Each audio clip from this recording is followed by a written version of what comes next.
Hello, and welcome back to The Myth Within. I'm Dr. Maples, and I'm very pleased that you could join me here today. Today, we're going to continue our exploration of the Brothers Grimm story, Old Sultan. To this point, Old Sultan has seen better years, and his owner is ready to put him down because the owner feels that Old Sultan has no use for him anymore.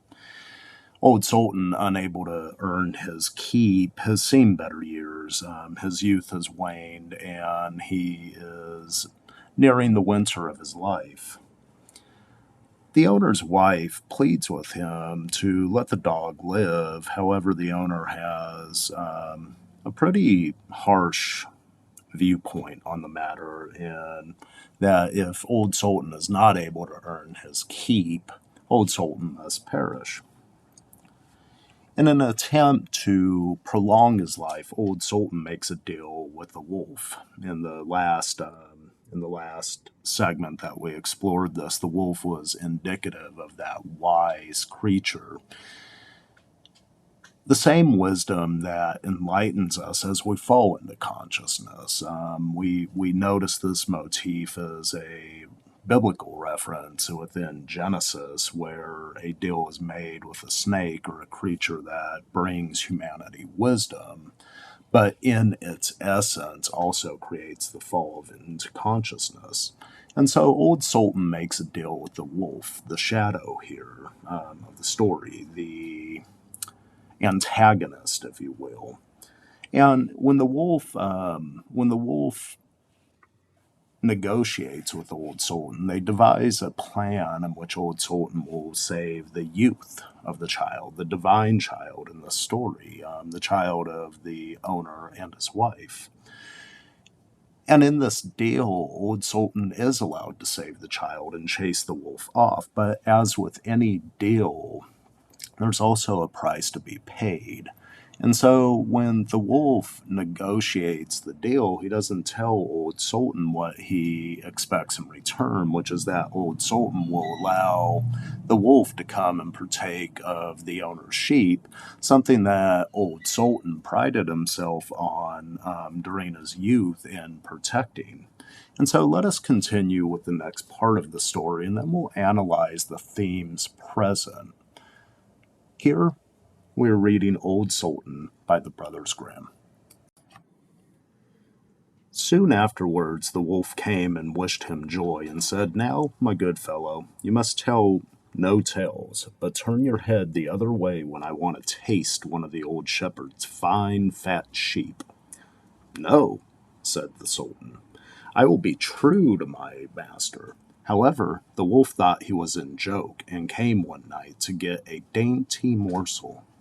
But Sultan had told his master what the wolf meant to do, so he laid wait for him behind the barn door, and the wolf was busy looking out for a good fat sheep. He had a stout cudgel laid about his back that combed his locks for him finely.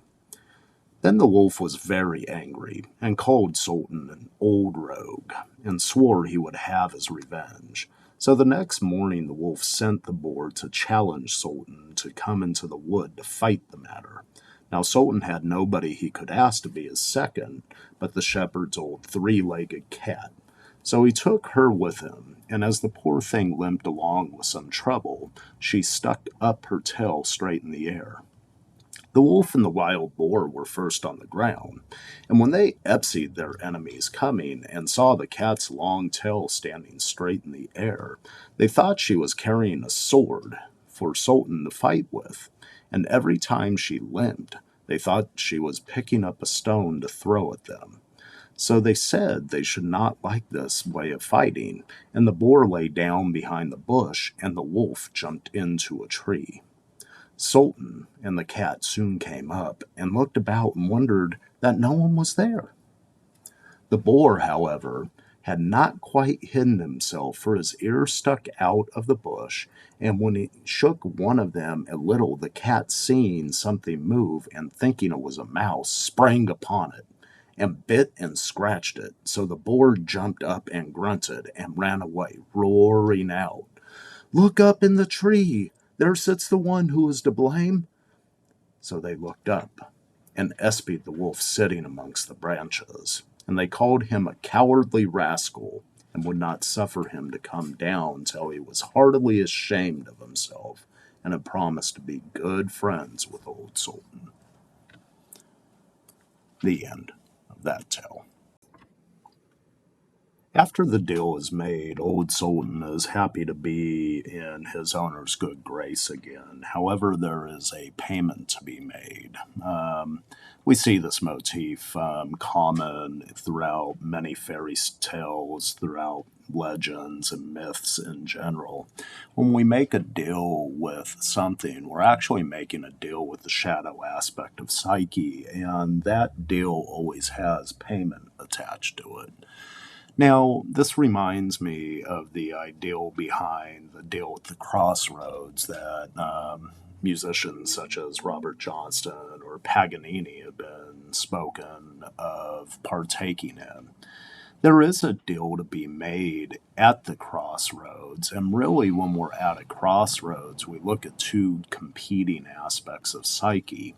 We're moving in one direction, but then we have to move another one. Now, the direction here was one of old age, which Sultan is a wise dog. He knows that he has to make a deal in order to prolong his life, in order to get into his owner's good grace. But in that deal, there's also a payment to be made. So a sense of wisdom needs to be brought in to overcome the deal that is to be collected upon. And so Old Sultan speaks to his owner of what has happened with the wolf and how the wolf is beginning to look at the sheep as a collection of payment for the deal made. Now, if we look at the symbolism behind sheep, that's very Christian in essence. It's also very spring-like. So there's motifs of youth versus old age throughout this tale. Now, sheep are associated with spring, the newness of life, the freshness of life. And in this, the wolf, the shadow, it's coming to grasp upon this freshness that's there. Now, this is a common theme because we all age. We all move from a sense of not knowing into knowing, of unconsciousness into consciousness, of youth into old age. And the wolf here is willing to steal the youth, which Old Sultan sought to protect throughout his life. But at what expense? Old Sultan made a deal to prolong his life, but in making that deal, he also has to face the payment necessary. And so he tells the owner there, and there's a sense of humility and of humbleness that is there, that he puts himself out there, that this is what happened. And this is the source of true wisdom, how wisdom can impart upon youth that capacity to protect it. And so here the owner begins to protect the child, and in it, the wolf and Old Sultan begin to come at a crossroads yet again within themselves. While the original crossroads was in between youth and old age, the dog and the owner, service versus incapacity to serve. The new crossroads is really in between that fall into the deal versus the antagonist that's trying to collect upon the deal. So Old Sultan has to create the means by which he fights for what he believed to be right. And in this case, it was the life of the child, it was the life of the sheep. Now, here we see a warring motif occurring.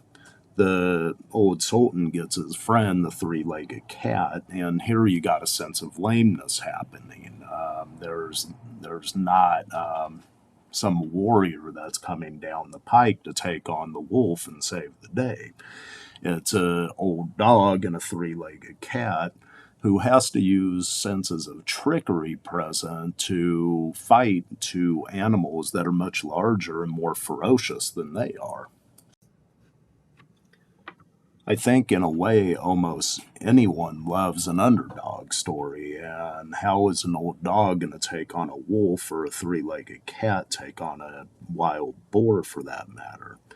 Well, here we got trickery, we got illusion, which brings us back to the shadow motif again. That when when we make a deal, there's a trick present because the psyche requires a deal. Any form of growth requires a deal. You have to give up what is old in order to come into the new. And so we got a rejuvenation pattern here.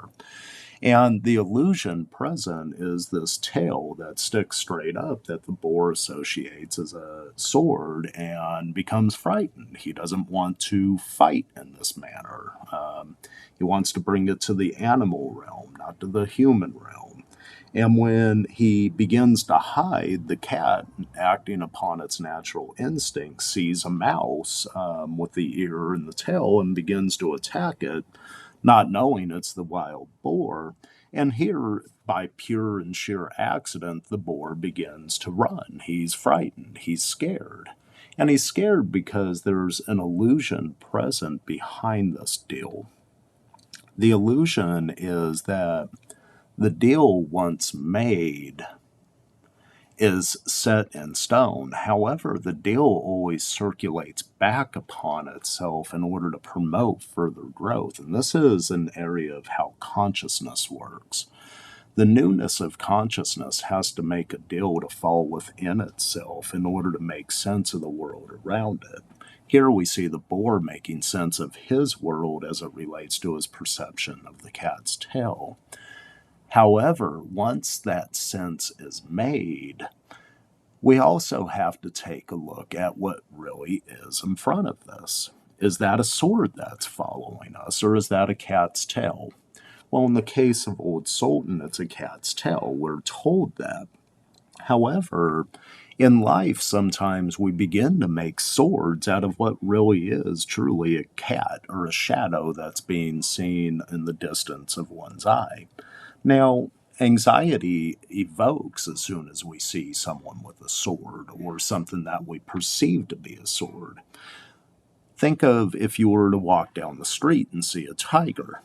Now, that would be a very frightening thing, especially where I live. We don't tend to have tigers walking down the street.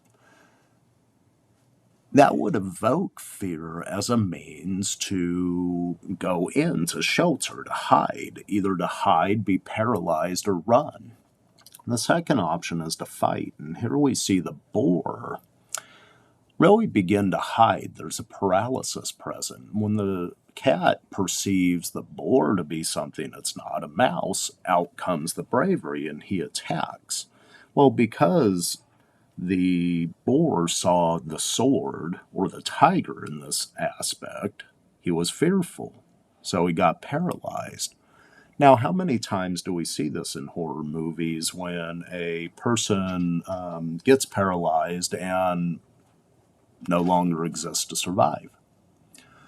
It's the same process here. Because the boar got paralyzed into a sense of inaction, the evil aspect or the shadow aspect in this part loses. The antagonist begins to lose. And on his way out, he points out where the wolf is, by the way, who orchestrated this whole thing moving forward.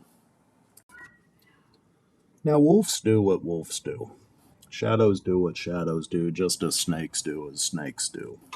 And here we see an aspect of a wolf that is trying to help his old friend, but all deals come with a sense of help being attached to them. If I do this, then it will help me to achieve this. If I do that, then it'll help me to achieve that. The wolf is able to talk Old Sultan into this because Old Sultan has a need that is being required at the time. If he's unable to prove his usefulness, he is unable to live out his life for another day. However, when the wolf goes to collect upon that, as wolves always will, there's a sense of evil that comes in because now the wolf wants to take something away from Old Sultan that he held dear throughout his life, and that's the life, the newness of the sheep. As the boar looked up and showed the cat and Old Sultan where the wolf was, they sat and wait just so the wolf could see that what was the true essence of who he was. Now, when we help people from a perspective of true intent, we want to listen, we want to help. That's where friendships form, and that's where relationships form. And all of this is relational in essence. We see the lame cat and Old Sultan working together in relation with each other to create the means by which they win this battle. We see the dog Old Sultan and his owner working in conjunction with one another after Old Sultan saves his child from the grasp of the wolf, of which Old Sultan made the deal that the wolf would grab. We see the mother of the child, the wife, and Old Sultan working in relation with each other as a means to provide that sense of security needed so that she could nurture the child. Now, here we see a phase of newness moving into oldness. We see that there is a sense of cowardice present and shame present when you go to collect upon a deal from a sense of evil deeds. Now, he, at the end, we see that Old Sultan did allow him down after he promised to be good friends again with him. There's a sense of wisdom here that's permeating through this story. We fall into newness, we fall into consciousness, and deals are made where we do not have control of it. However, those deals that are made often do get collected upon. To what end? Now, if we make deals to help our fellow neighbors, to help our fellow people, to help our fellow animals, we create the means by which reciprocity allows everyone to amplify from the same deal that is made. This is an aspect of consciousness, of wisdom that the elders do know. However, when we make deals from the perspective of individual gain at the expense of the collective that's here, what ends up happening is that one party may benefit at the expense of all, and that creates a sense of shame. That creates a sense of cowardice. That creates a sense of division. And how much of that do we see today?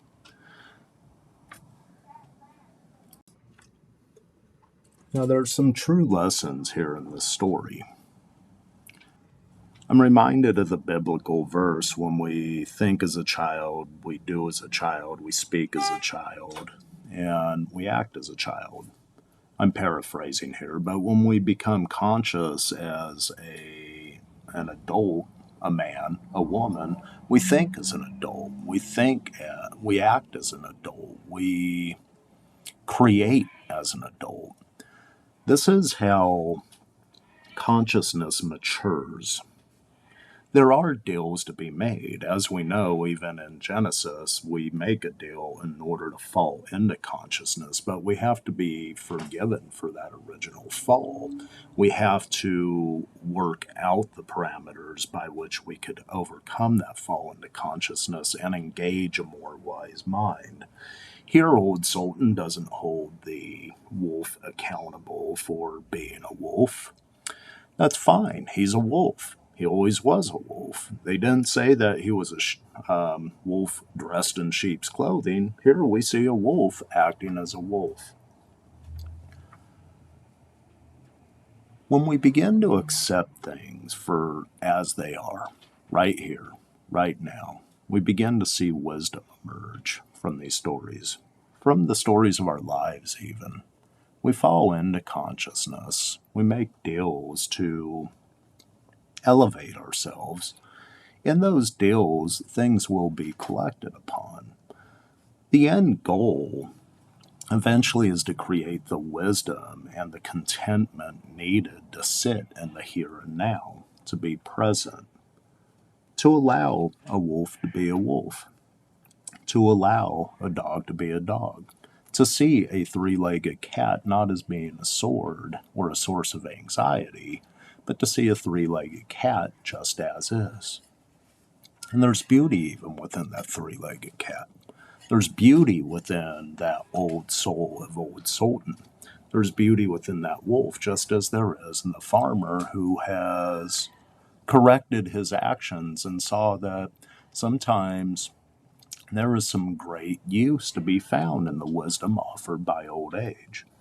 I hope you enjoyed this story and this analysis of the themes of how Old Sultan really tells of a tale of how youth transcends into old age, how youth transcends into wisdom, how the circular journey of life, consciousness itself, expands upon itself to bring us closer in communion with all that is around us.